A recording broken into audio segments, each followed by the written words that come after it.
I told my ex I cheated on him to push him away when I was at my worst. Now years later we reconnected and I told him the truth, and he's extremely upset. Okay, so when I, 34 female, was 14 years old, I finally got my life back on track after a rough childhood. I lost my dad, was bullied in school and blah blah blah, and simply had some rough years. But I changed my school, I met my group friends and someone who a couple of months later became my first boyfriend, Tom, 34 male now. I was real happy, I felt like I had found my place finally. I was doing good in school, had a job, and at least 2 weekends at month, my group of friends and I would leave the town to go to a city in the coast or the capital city, which is only 2 or 3 hours away by car. I'm from Argentina, and we would go to see our favorite national rock bands. We loved it, we were big fans. It was the coolest thing to do back then in my country. Doing pogo, pushing people to get to the front fence, screaming the lyrics, etc. It doesn't seem important, but it is. Basically, when I was 16, my friend group and I head to the capital to go see one of our favorite bands, Callejeros, at a place called Cromañón. I'm not gonna explain what happened, just gonna say that the biggest tragedy of rock happened that night. Lots of victims and lots of people that ended up hurt. I ended up hurt, and I still have a big scar on my thigh. 2 of my closest friends passed away that night. It was a big mess. I can never explain what I felt. I remember I started to go out every weekend, I would get really drunk. I avoided talking about it at all. I would leave the room when someone even spoke about it. I kept pretending that everything was fine. That I was fine. In case you're wondering, getting alcohol in Latino America being a minor is not hard, much less in a small town.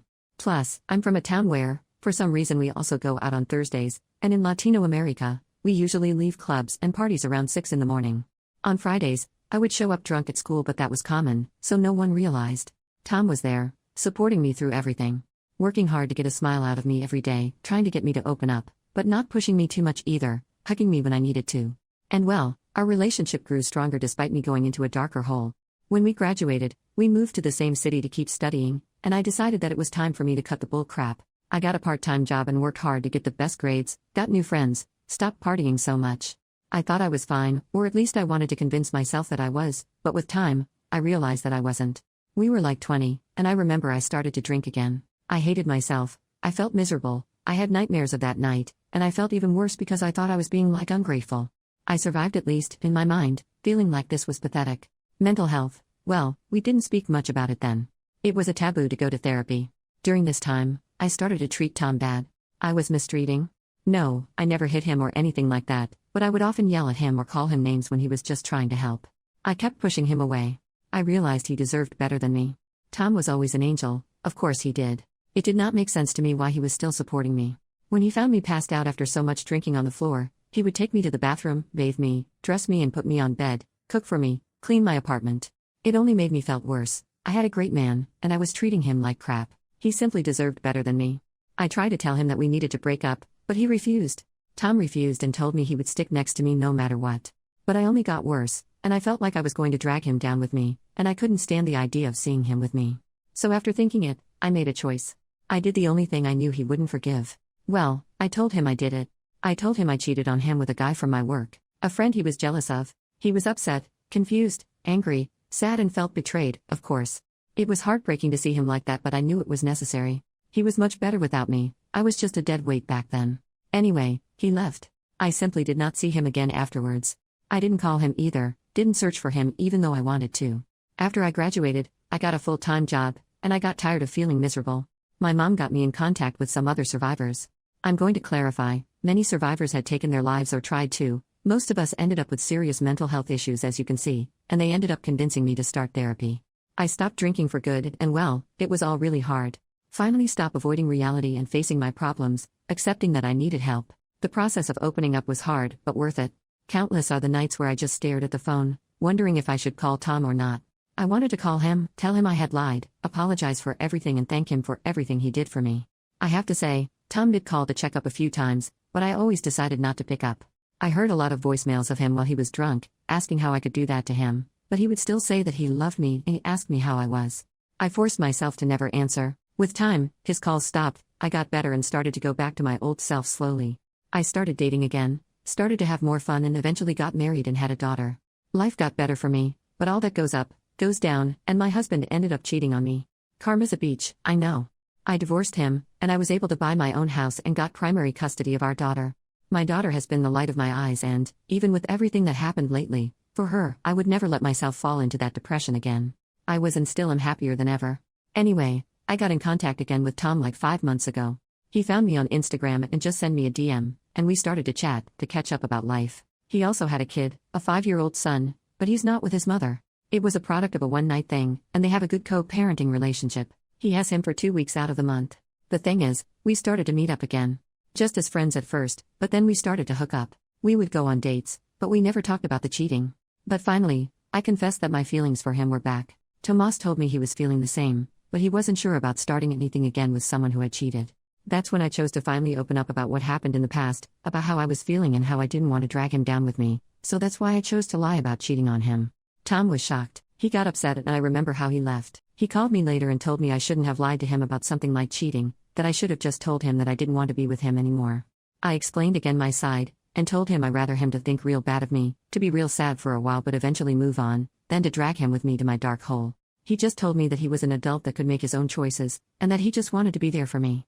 I told him I didn't regret what I did, but I apologized for hurting him and hand up, and we haven't talked ever since. He called me yesterday, but I didn't pick up. I wasn't ready to talk with him yet. I have been processing all this information. Despite not being the best way, all these years I believed I did him a favor with this. That even though it hurt him, it was the best for him. Also, I was not even close to being good enough to be in a relationship. I honestly don't know. I do know it wasn't the best way, but I had no guts to reject him. I knew he would have been able to convince me that he wanted to stay with me despite everything. Update. Unfortunately, my post fell on the side full of red pill incels and annoying bots that didn't even read or couldn't comprehend it, and I realized just by reading the first sentence. I don't really care, didn't even bother to read those comments to be honest, but I couldn't get much useful advice, which was what I was looking for, but I got a few, and I appreciate them, honestly. Anyway, I'm going to start by clarifying that everything I wrote about Croman tragedy, I only wrote it for context. It was over 19 years ago. I only wrote it to explain the place where I was, how my mind worked and how I was feeling. I would never ever come to ask advice about something like that on Reddit, come on. Be serious for the love of God. I'm saying this for all the people that acted like psychiatrists and psychologists and even tried to make a diagnosis out of a Reddit post. Seriously, even if it was with good intentions, it's dangerous and really irresponsible to do so. I don't have PTSD, I searched for professional help after graduating university. I graduated 13 years ago. I saw psychiatrists and psychologists, and I never got diagnosed with PTSD. I had depression and anxiety. I could never explain the amount of pain I felt after the tragedy, and how it only got worse because I didn't search for help right away. It took a lot of work, but years of therapy and support from friends and family finally made me get back to my old self. Not fully like I wanted to, but to the point where I couldn't even recognize myself. I'm saying that for the ones who told me I was toxic, and I guess I was on a point. But the others were never the problem. I was so self-destructive back then that I thought the best would be to push everyone again. But like I said, that was so long ago. And I'm not even close to be like that. I repeat, I wouldn't be so irresponsible to get into another relationship, get married and have a child. When Tom and I first started to date again, it was like the first years of our relationship. Healthy, fun and full of love. Not like the last year of our relationship, that was definitely the worst year of my life. I've talked about it in therapy for years and years, and I put it behind years ago. Now it is just something that marked me, but that is my past. It left me lots and lots of problems, but well, it is what it is. I survived and should be thankful for it. Anyway, now to the point. Tom and I met up on Saturday, and things went well. We had a long talk. We talked for hours about everything. He opened up about how hurt he felt, how awful the months after our breakup was, and how he felt like I was making the choice for him. I told him that I was not only doing it for him, but also for me. I couldn't be in a relationship back then. How could I? Traumatized for whatever reason I was, back then I was so self-destructive and not nice to be around. I also told him how he might have wanted to stay, but I didn't want him to. I reminded him that I tried to break up with him many times, and he simply wouldn't listen to my reasons and apologized for it, but he also explained how he loved me more than anything and couldn't leave in that situation. And how even after he thought I had cheated, he was scared about me trying to unalive myself. Every time there was news about one of the survivors of Croman that had unalived themselves, he would freak out thinking it was me. I told him I loved him so much back then and now, but at least for me, it was not healthy to maintain a relationship, it was toxic and it wouldn't have helped any of us at all. We apologized to each other, and I clarified that I want to leave all of this behind and to just be us, to finally put this in the past. He agreed. We cried, but it was tears of happiness. I hadn't been so happy in a while. I guess deep down it was what I always wanted, ever since we broke up. To be okay again and to be like we used to. I guess that I never stopped loving him, and he never stopped loving me. I always wonder where he was or if he was okay, wonder what would have happened if things had been different. But now I don't have to wonder anymore, because we're together now and that's all that matters. But, one step at a time.